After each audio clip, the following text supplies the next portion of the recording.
बिस्मिल्लाहिर्रहमानिर्रहीम। Question number 7 यहाँ पर अब हल करेंगे। एक्सरसाइज 4.1 क्लास 8 का सवाल है, a contractor engage 30% to construct the road in 30 days but only 1/4 of the work was completed after 10 days। How many person more required to complete the work on time.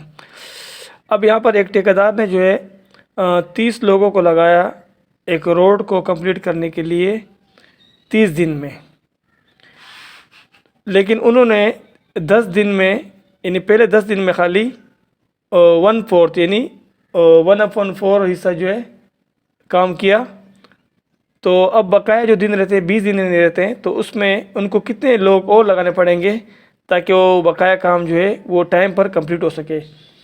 तो इसके लिए पहले हम देखते हैं कि हमारे पास पर्सन पहले कितने हैं। इसका डेटा अगर हम सही से बना लेंगे तो हमारा सवाल आसानी से हल हो जाएगा।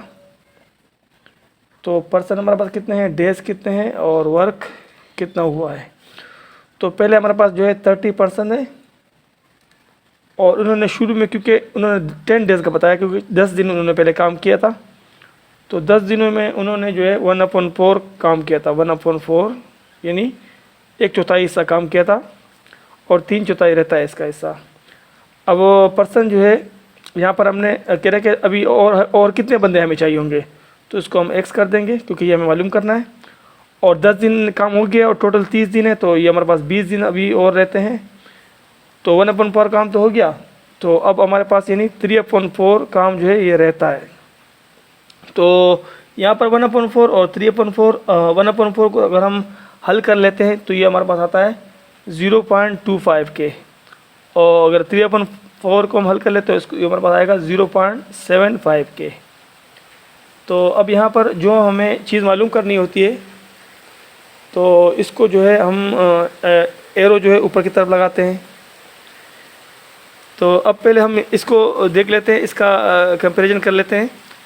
तो यहाँ पर अगर 10 दिन काम हो रहा है, 30 लोग काम कर रहे हैं, यानी 10 दिन अगर काम होना है और 30 लोग काम कर रहे हैं, तो इसके बाद अगर 20 दिन काम होगा, यानी अगर 20 दिन काम होगा तो ये है कि लोगों की तादाद फिर कम चाहिए होगी। यानी यहाँ पर जो है ये अगर दिनों की तादाद बढ़ा रहे हैं तो यहाँ पर लोगों की तादाद हमें कम करनी पड़ेगी, क्योंकि दिन हम बढ़ा रहे हैं। तो ये हमारे पास आएगा इन्वर्स प्रोपोर्शन में। और इसी तरह इसको यहाँ पर कर लेते हैं।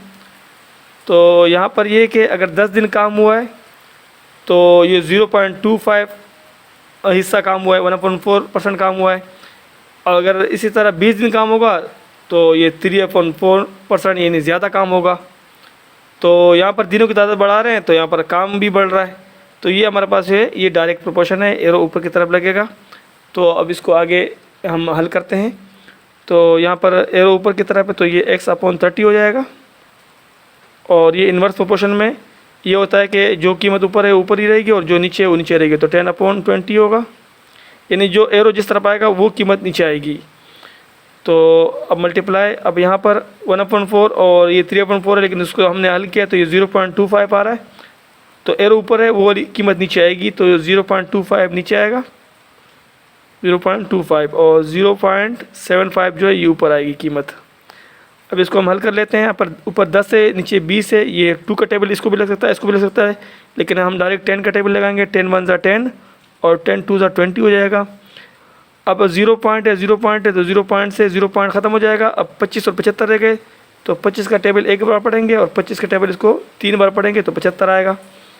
तो अब यहाँ पर इसको मल्टीप्लाई कर लेते हैं। 1 ज़रब 3 तो ये 3 आ जाएगा, और नीचे 2 × 1 आएगा तो ये 2 आ जाएगा।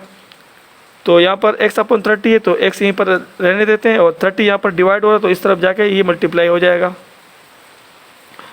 अब यहाँ पर 30 के नीचे कुछ भी नहीं है, 30 के नीचे हम अपनी तरफ से 1 लिख लेते हैं। तो अब ये क्रॉस में देखते हैं, इसको टेबल लग रहा है तो ये 2 है, 30 है तो 2 का टेबल लग सकता है। 2 1 ज़ा 2 और 30 को 2 का टेबल लगेगा तो ये 15 टाइम्स लगेगा।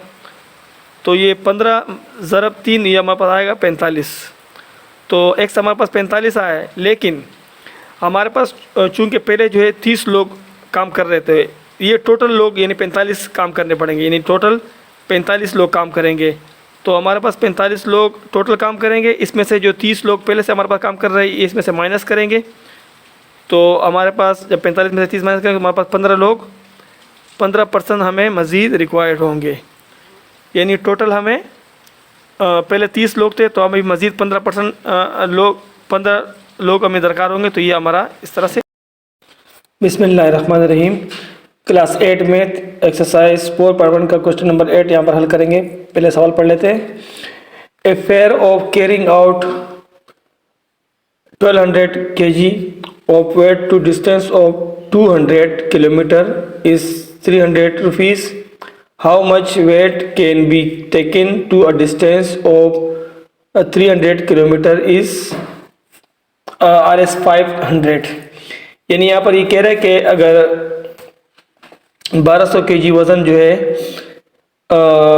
200 किलोमीटर तक ले जाने का किराया अगर 300 रुपये है, तो अगर हम किराया 500 कर दें, 300 से बढ़ा दें और डिस्टेंस भी 200 से बढ़ाकर 300 किलोमीटर कर दें तो कितना किलो वज़न हम ले जा सकेंगे। तो पहले इसका जो है डेटा लिख लेते हैं। तो डेटा में सबसे पहले जो है हमारे पास, यानी हम जो किराया दे रहे हैं, फेयर दे रहे हैं, वो कितना है वो लिख। तो यहाँ पर किराया, वज़न, वेट और डिस्टेंस, फासला, तो जो चीज़ें हमें मिली वो हम पहले लिखेंगे।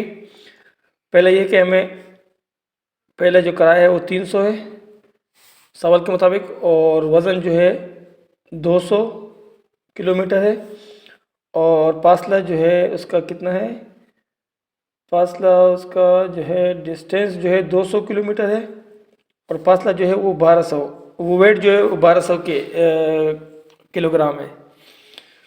तो अब दूसरा जो है इन्होंने बोला कि अगर किराया 500 कर दो और डिस्टेंस जो फासला है वो भी 300 किलोमीटर कर दो। किलोमीटर इसको लिख लेते हैं, ये भी किलोमीटर है और ये केजी में आएगा और ये भी केजी में आएगा। और यानी कह रहे कि हम कितना वज़न ले जा सकेंगे। तो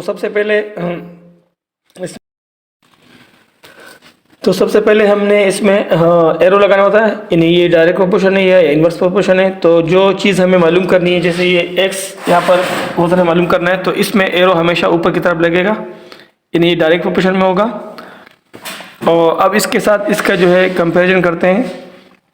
तो किराया अगर 300 है तो 1200 kg वज़न लेके जा सकता है, लेकिन अगर हम किराया बढ़ा देंगे, 500 कर देंगे, तो लाजमी बात है कि इधर वज़न भी बढ़ाना पड़ेगा, क्योंकि 300 में अगर हम 1200 kg ले जा सकते हैं तो हम 500 में उससे ज़्यादा kg ले जा सकेंगे। यानी किराया बढ़ने पर ये जो है वज़न बढ़ रहा है, सही है। तो इसका मतलब ये डायरेक्ट प्रोपोर्शन कहलाएगा। एक चीज़ बढ़ रही है, दूसरी चीज़ भी बढ़ रही है। अब यहाँ पर इन दोनों को कंपेरिजन कर लेते हैं कि 1200 kg जो है हम 200 किलोमीटर तक ले जा सकते हैं, लेकिन अगर अब किलोमीटर बढ़ा दिया जाए, यानी वो 200 किलोमीटर के बजाय हमें 300 किलोमीटर तक लेके जाना है, तो लाजमी बात है वज़न कम होगा, क्योंकि वो अगर वो किराए की बात पहले से हो चुकी है कि हम 200 किलोमीटर ले जाएंगे 1200 kg। तो अगर हम उनको बोलेंगे कि फासला हमें बढ़ाना है, ज़्यादा 300 किलोमीटर तक ले जाना है, तो लाजमी बात है ये वज़न वो कहेंगे कि कम कर दो। तो यहाँ पर डिस्टेंस बढ़ाने पर वज़न जो है ये कम हो रहा है। तो इसका मतलब यहाँ पर एक चीज़ बढ़ रही है, एक चीज़ कम हो रही, तो ये इन्वर्स प्रोपोर्शन होगा, एरो नीचे की तरफ आएगा। अब इसके आगे हम इसको इन्वर्स प्रोपोर्शन में जिस तरफ हेड होगा ये, तो वो नीचे आएगी, और ये जिस तरफ ये टेल होगी ये चीज़ ऊपर आएगी। तो ये हमारे पास आया x/1200 है, इक्वल है, ये भी डायरेक्ट प्रोपोर्शन है। तो जो इस तरफ हेड है वो नीचे आएगा, 300 नीचे आएगा, 500 ऊपर आएगा। और ज़रा भी इन्वर्स प्रोपोर्शन में तो जैसे ये लिखी हुई है ऐसे ही लिखेंगे, 200 एरो इधर है तो ये वाला अभी नीचे ही आएगा।